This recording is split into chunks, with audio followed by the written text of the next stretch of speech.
بسم الله الرحمن الرحیم. ملګري ځوانانو تاسو ته پاته وي د پښتنو قدرمنه جرګه لاړه درېمه ورځ ده. الحمدلله مور کې خپله موجوده یو خپلو مشرانو سره موږ کوشش دا رسه کړمې چې امن راوړو، د خپلو پښتنو اتفاق راولو. موږ پوهیږو موږ ته د مظلومانو د یتیمانو د شهداو هر څه احساس ښکاري، د بازارونو د کورونو موږ دې نه مخ نه اړو. موږ یو څه که امن راشي د خلک خپل ژوند تېر کړي مینې محبت سره. ډېر خلک پرپېګنډې کوي چې جرګه استاناکه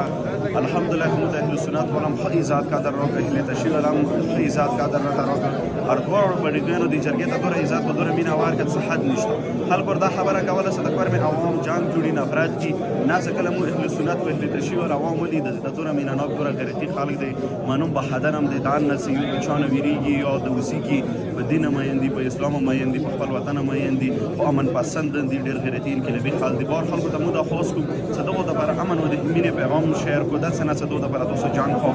یعنی پردي کور کې جنگ ډېر خون کې و دور تک اله کې ارماس وي او نه کې خپل څنګه کور کې څوک جنگ نه وړي د سمون جنگ نه وړو دوه د پر مو هر نمونه قرباني ته تیار یو نن ساده کې الحمدلله حکمیه بجرګه وشو